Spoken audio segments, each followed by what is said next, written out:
In sun-spangled New Orleans, Super Bowl VI unfolded in a panorama of pageantry. This brilliant backdrop was spiced by a surprise arrival, the Miami Dolphins. The Dolphins were born in expansion, and during their first 4 years, they sought only respectability. Now, after 2 seasons under Don Shula, they were saluted as champions of the AFC. They had arrived at pro football's most important moment. And in the carnival atmosphere of Super Bowl VI, the Dolphins would celebrate the joy of an incredible season.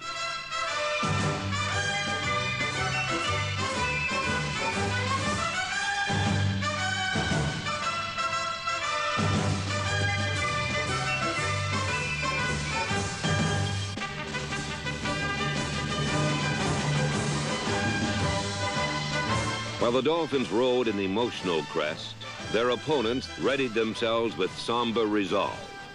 For even in the midst of sunny celebration, the Dallas Cowboys were haunted by a troublesome past. A past one man felt more keenly than anyone else.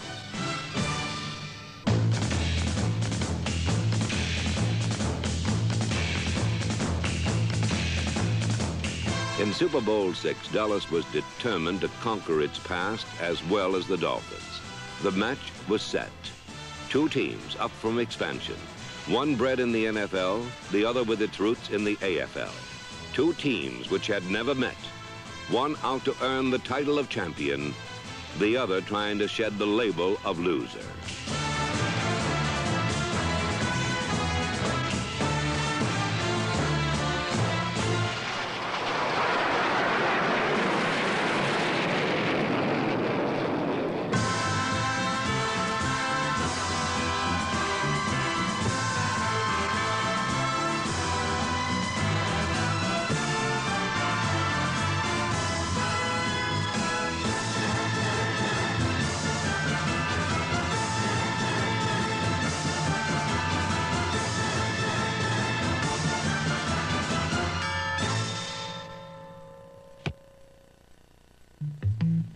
Super Bowl VI matched 2 coaching philosophies: Tom Landry's multiple offense, Don Shula's basic ball control.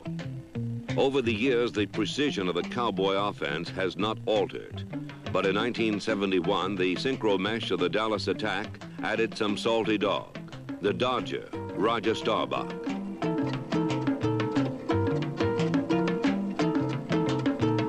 The scramble is not Tom Landry's favorite play, but Staubach had successfully used the tactic in 9 straight victories since being named starting quarterback. Today, Staubach's shoulder shaking would lead him down a dead-end alley of Dolphins.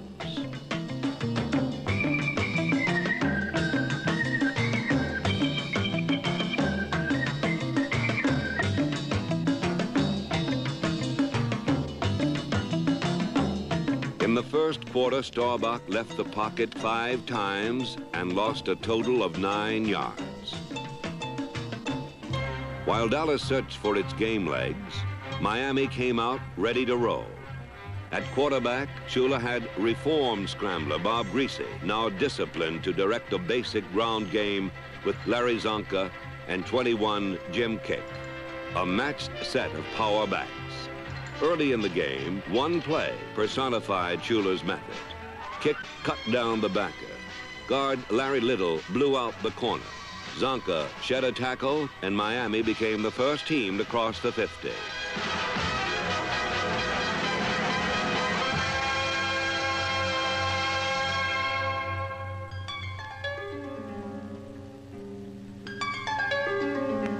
Larry Zonka fumbled for the first time in 238 carries, and a moment of early Dolphin advantage passed to the Cowboys. The young Dolphin defense turned to its leader, Nick Buonaconte. Staubach returned with a plan to strike at this Miami nerve center to gain control of Buonaconte's middle area. The implement of attack was a running game designed to start flow one way, then send the ball carrier cutting sharply back against the grave. Trapped out of position and blocked on every play, Buonaconte saw control of the middle slipping through his fingers. as Dallas running backs began to probe the heart of the Dolphin defense.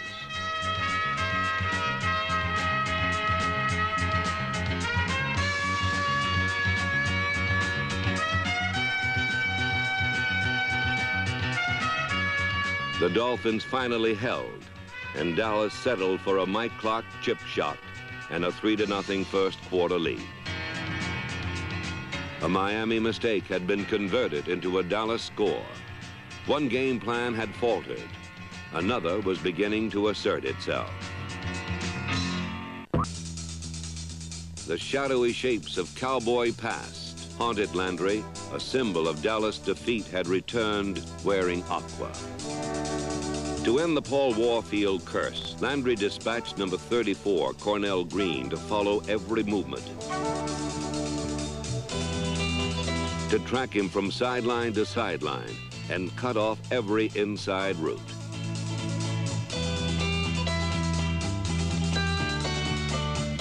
With Green blanketing inside, cornerback Mel Renfro could drop outside.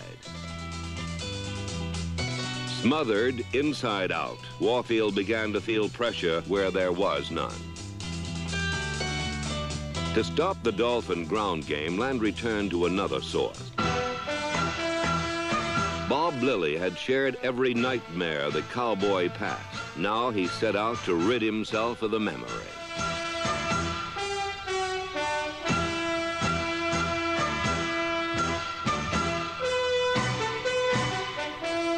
Lilly, the intimidator, breaking down Miami's plan of control and then pursuing it into all-out retreat.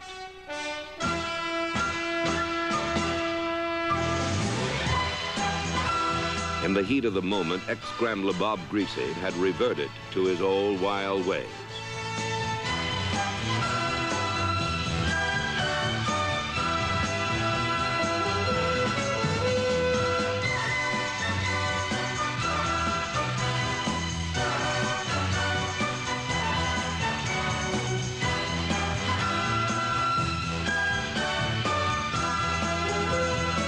Griese's 29-yard loss was a dramatic evidence of the trend of Cowboy domination, but a less obvious pattern of control was being established along the front lines. Liscio, Nyland, Manders, Nye, and Wright. The Cowboy offensive line, a machine well-oiled with experience, now held sway in the trenches. With clockwork precision, holes were pried open, and Walt Garrison popped through.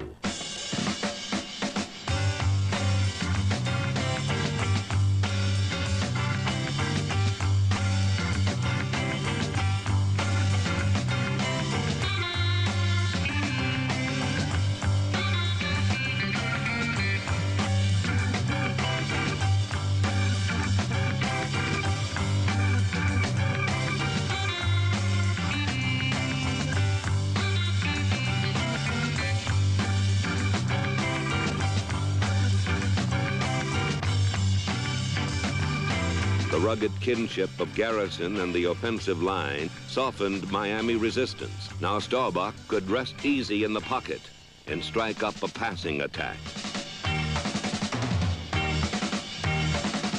Still, something was missing, and for that something, Staubach needed to look no further than his own huddle. Number 19, Lance Allworth, was ready, but he had spent a frustrating first quarter running roughshod through the Dolphin zone while Staubach scrambled.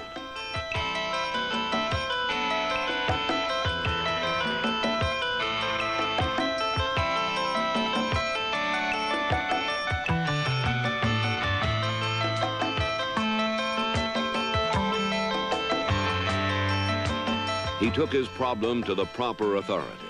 And when the Dallas ground game stalled, the magical hands of Lance Allworth were ready.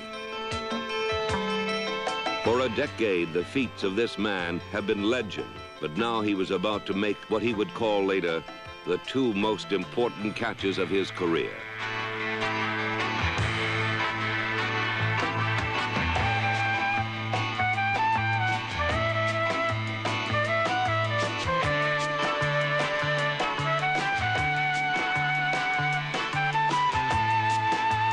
On Allworth's first catch, he once again wove his way to the open area of the zone. On the second, his quick feet tapped out touchdown. A super receiver had finally found a fitting showcase for his skills. Allworth's touchdown gave Dallas a 10-0 lead with less than 2 minutes remaining.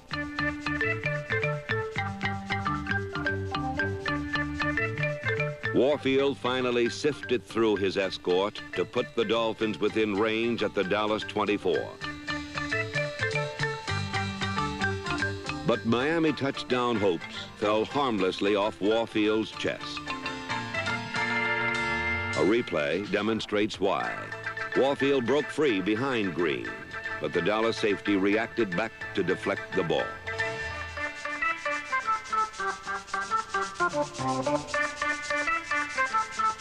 Time was short, and Miami called on its tiny Cypriot hero, Garo Yepremian, to salvage 3 points. Miami had demonstrated its quick striking capabilities, and in a half dominated by Dallas, the Dolphins left the field still in contention 10-3. Second half opened with tactical maneuvers on both sides. Shula and Buonaconti discussed means to seal the middle, while Landry planned counteraction. Miami sensed the importance of this first series, hold or be swallowed up. Buonaconti rooted in and tackled Manny Fernandez stacked over center.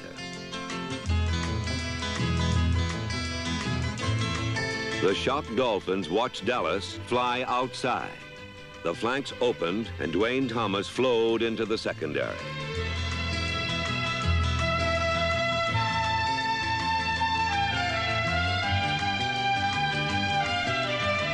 When Miami scrambled to adjust, Landry sent in a fake pitch flanker reverse, and Bob Hayes flashed for 16 more yards. Then back to Thomas to weave his way home.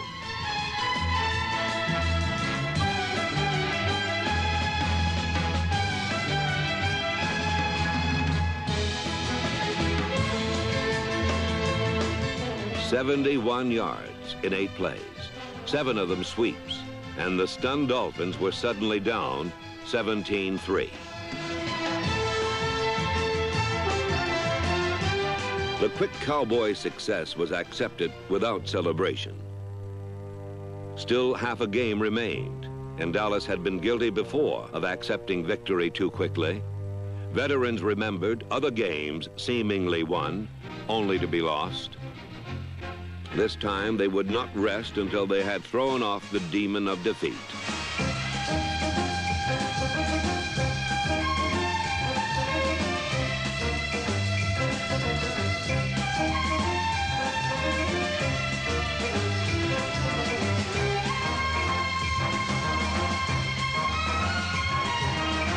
Thomas, Garrison, Calvin Hill, and the offensive line plundered the Dolphins for a Super Bowl record 252 yards rushing, and Staubach settled into his role of captain with easy confidence.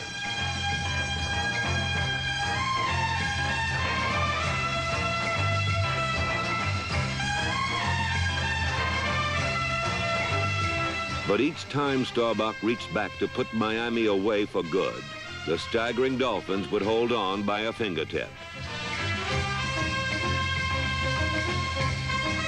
Every time it was cornered, the scruffy, no-name defense would hold its own, then lash back.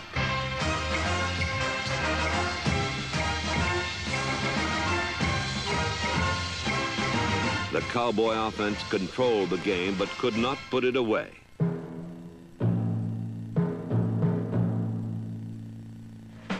Dolphin fate lay in the hands of a defense called Doomsday.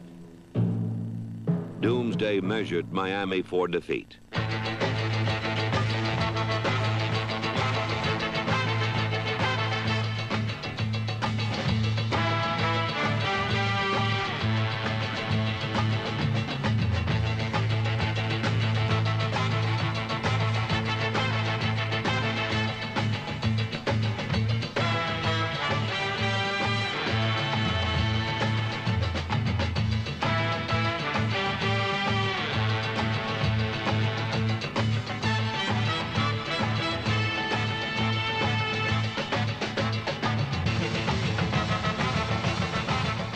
With all its tools of victory depleted, the hour had grown late, very late for Miami.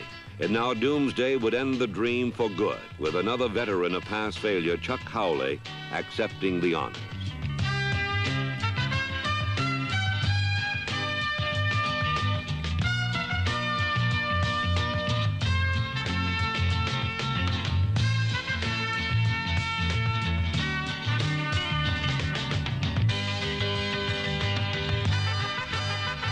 In every season since 1966, Tom Landry had watched his team lose the one game that really mattered.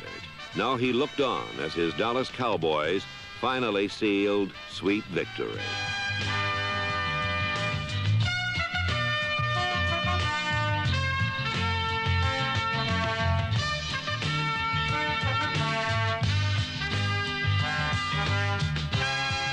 Dallas led 24-3. And for the first time in their history, the crown fit. The hour had grown late, and the joyous trumpet blasts of Miami's arrival were now silent. The bright orange balloon of Miami's season had descended. The high crest of emotion now shrunken hard in the cold afternoon sun.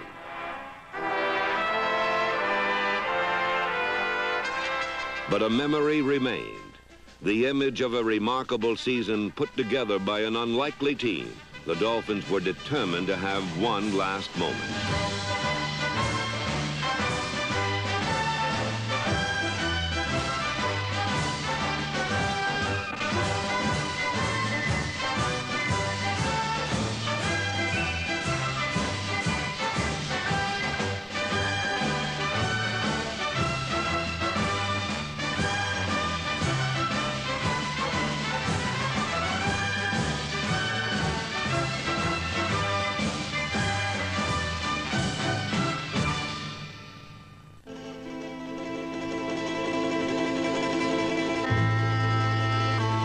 Miami's last drive ended as had its first, and the domination was complete. In the gloom of the moment, the Dolphins could not be consoled. But a real triumph remained. They had come so far, so fast, and they would get another chance. Dallas had needed 6.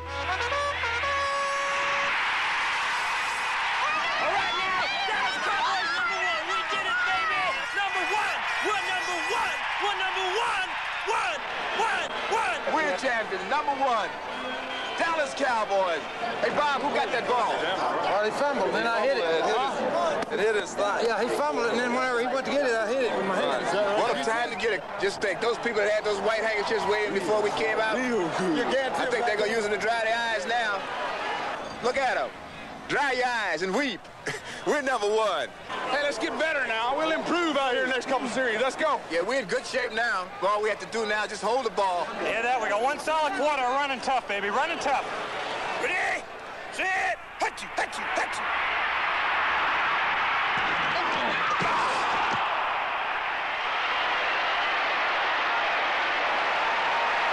All right, Mike, get guy. All right.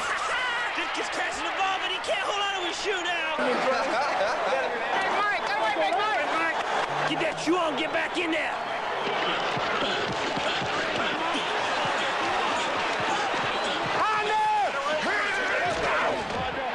Did we get enough? Looks like it. First down, dynamite. Get back in there. Go, Cal. Turn it up. Go, Cal. Run, baby, run!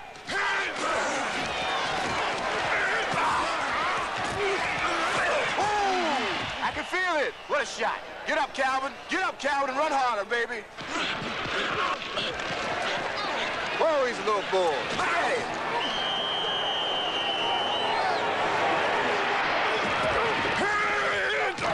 Oh! Come on, official. Late hit. You know it was a late hit. Don't hit him, Calvin. Don't hit him. You're too big. Gotta be cool. You gotta be cool.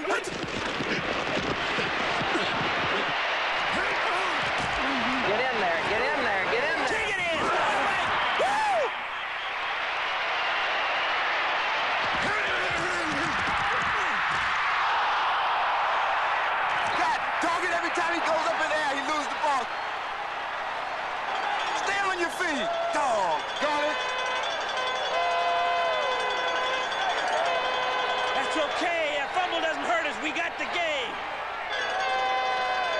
Hey, Walt. Wow, man, what happened? Hey, my tongue. Your tongue? I guess you realize now this is a pretty rough game. Or either that or you just keep your tongue in your mouth. All right. Ooh, man. Finally. Oh. What do you think, Coach? I think it's pretty nice. Very good. Congratulations. I'm really happy for you. Hurry up, Mike! We're finally number one, all right! Number one!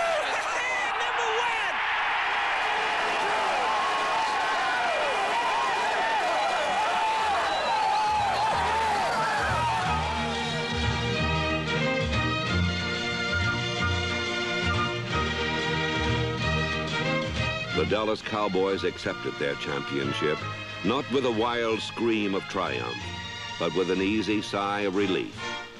12 years separated Tom Landry from his first dream to its realization, and in the end, the long, hard road made the final destination seem all the sweeter.